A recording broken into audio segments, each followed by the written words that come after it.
நீங்களாம் pirates of the Caribbean ஒரு action மூவின்னு நினச்சிருப்பீங்க. ஆனால் இல்லை, இது ஒரு லவ் ஃபெயிலியரோட கதை. காலங்கள் மாறினாலும் கதைகள் மாறினாலும் மாறாதது வீணா போன காதல் தான்.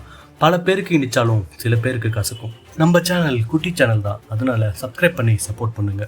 படத்தோட ஸ்டார்டிங்லேயே கல்யாண கோல்ஸில் இருக்கா நம்ம எலிசபெத் வானுக்கு வில் டர்னருக்கும் கல்யாணம் நடக்க போகிற சமயத்தில் வில் டர்னரை அரெஸ்ட் பண்ணுறாங்க. ஏன்னா போன படத்தில் ஜாக் ஸ்பேரோவை தப்பிக்க வச்சதுக்காக அரெஸ்ட் பண்ணுறது ஈஸ்ட் இந்தியன் கம்பெனி ஆளுங்க.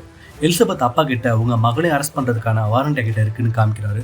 அரெஸ்ட் பண்றது யாருன்னா கட்லன்னு ஒருத்தர், இவன் தான் இப்போ கமாண்டர். ரெண்டு பேரையும் அரெஸ்ட் பண்ணிட்டாங்க. அடுத்து நம்ம தலைவன் ஜாக் ஸ்பேரோவை காட்டுறாங்க. ஒரு கொடூரமான இடத்துல செத்துப்போன சிறை கைதிகளை டிஸ்போஸ் பண்றாங்க. அப்படி டிஸ்போஸ் பண்ண ஒரு சவப்பேட்டில இருந்து கெத்தா என்ட்ரி கொடுக்குறான் நம்ம ஜாக் ஸ்பேரோ. பிளாக்பெல் கப்பலுக்கு போனா என்ன எதுவும் எடுத்துட்டு வரலையான்னு க்ரூ மெம்பர் கேட்கறாங்க.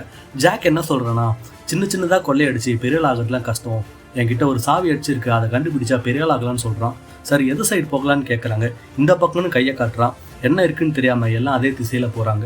அடுத்து இங்க வில் டர்னரை ஈஸ்ட் இந்தியன் ட்ரேடிங் கம்பெனியோட ஹெட் லார்டு கட்டில் கிட்ட கூட்டிட்டு வந்து ஒப்பந்தம் போடுறாங்க. என்னன்னா, ஜாக்கை பார்த்து அவங்ககிட்ட இருந்து அவனோட காம்பஸை எடுத்துட்டு வந்தா உன்னையும் வருங்காலம் மனைவியுமான எலிசபெத்தை ரிலீஸ் பண்றேன், உங்க மேல இருக்கிற குற்றச்சாட்டுலையும் நீக்கிறேன் அப்படின்னு சொல்றான்.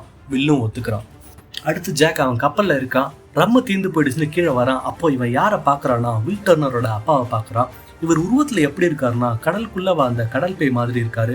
இவர் என்ன சொல்றாருன்னா, ஒரு காலத்துல ஜாக்கோட கப்பல் தண்ணியில முழுகிடும், அதை மேல கொண்டு வந்தா 100 வருஷம் உனக்கு நான் அடிமையா இருக்குன்னு டேவி ஜோன்ஸுங்கிற ஒருத்தகிட்ட ஒப்பந்தம் போட்டிருப்பாரு. ஆனா 13 வருஷம் முடிய போகுது, அவன் வருவான், கடல் மிருகம் கிரேக்கனை வச்சு உன்னை பிடிப்பான்னு சொல்லி ஜாக்கோட கையை பிடிக்கிறாரு பூட் ஸ்ட்ராப்பில். பார்த்தா ஜாக்கோட கையில ஒரு கருப்பு மச்சம் உருவாக்கிருக்கு. அடுத்த நொடியே பூட் ஸ்ட்ராப்பில் காணோம். உடனே மேல வந்து எல்லாத்தையும் எழுப்பி கடற்கரைக்கு போகணும்னு சொல்றான். ஜாக்கோட ஹேட் தொப்பி கடல்ல விழுந்துடுச்சு, அதை எடுக்க சொல்றாங்க சுத்தி இருக்கவங்க. ஆனா ஜாக் வேணான்னு சொல்றான். ஒரு கேப்டனுக்கு ஹேட் ரொம்ப முக்கியம், ஆனா அதையே வேணான்னு சொல்றத பார்த்து எல்லாம் ஆச்சரியப்படுறாங்க. அதை எடுக்காம போயிடுறாங்க. அந்த தொப்பியை வேற ஒருத்தர் வேற ஒரு கப்பல்ல வந்து எடுக்கிறாரு. எடுத்து அந்த கப்பல் டக்குன்னு தண்ணிக்குள்ள போயிடுச்சு. அவன் தொப்பிக்கே இந்த நிலைமை. ஜாக்கை கொஞ்சம் நினைச்சு பாருங்க. வில் டர்னர் எலிசபெத்தை பார்த்து நான் ஜாக்கிட்ட இருந்து அவனோட காம்பஸை வாங்கிட்டு வரேன்னு சொல்லிட்டு ஜாக்கை தேடி கிளம்புறான். பல ஊருக்கு வந்து ஜாக்கை பத்தி விசாரிக்கிறான். ஒருத்தன் எனக்கு தெரியும்னு கூட்டிட்டு போறான். ஒரு இடத்துல காட்டுவாசிங்க வச்ச டிராப்ல மாட்டிக்கிறான் வில் டர்னர். வில்லை பிடிச்சி தலைகீழா கட்டி தூக்கிட்டு போறாங்க. பார்த்தா இவங்க எல்லாத்துக்கும் ராஜா மாதிரி இருக்கான் ஜாக். ஜாக்கை இவங்க கடவுள் மாதிரி பாக்குறாங்க.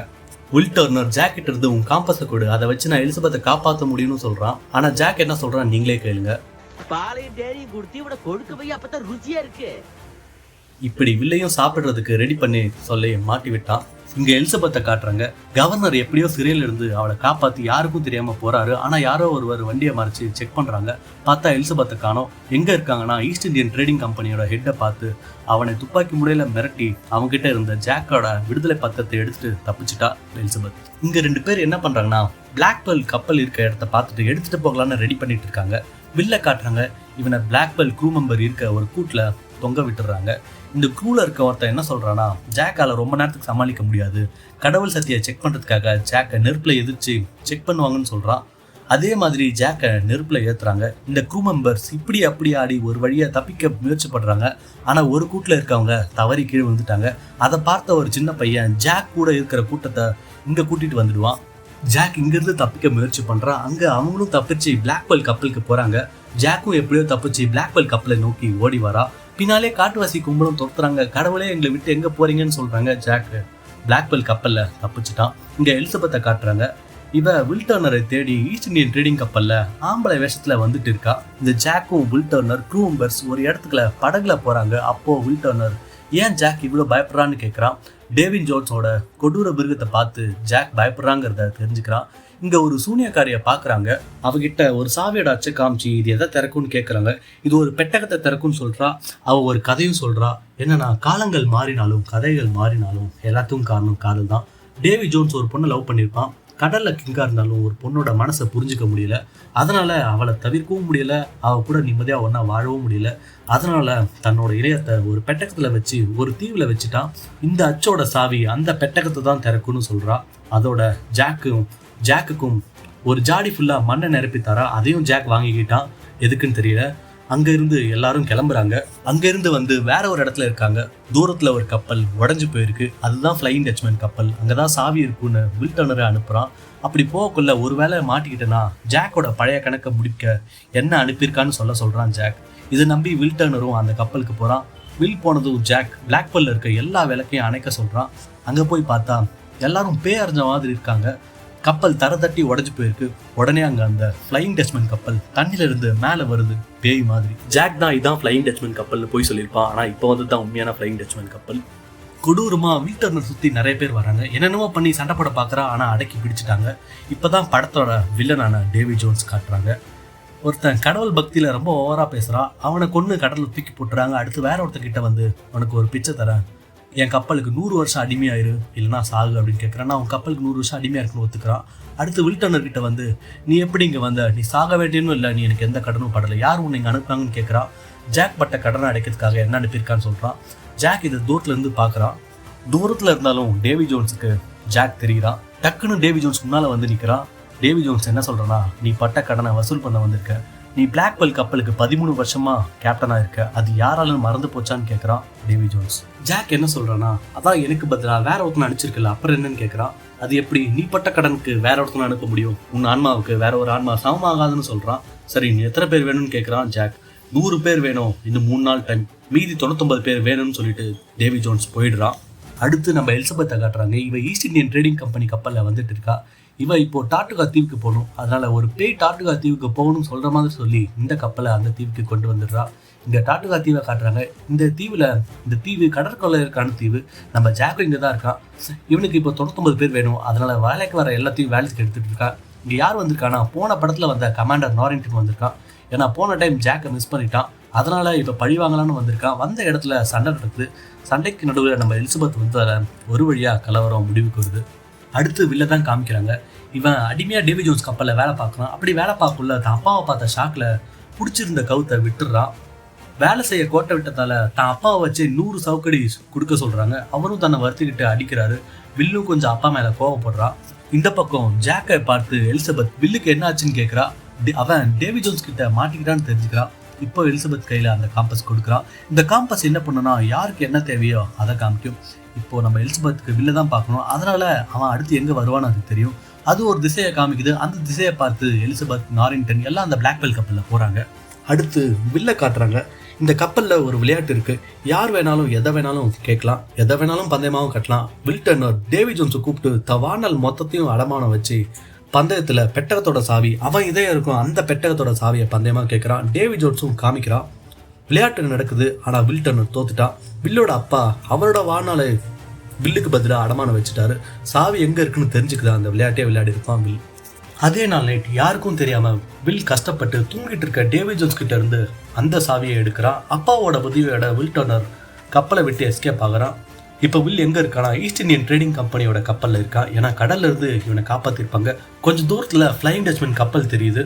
சாவி காணாம போனதை பார்த்து கோவமாகி கிராக்கர் மிருகத்தை எழுப்பி விடுறாங்க. பார்த்தா ஒரு வேவ் மாதிரி கடலுக்குள்ள போகுது.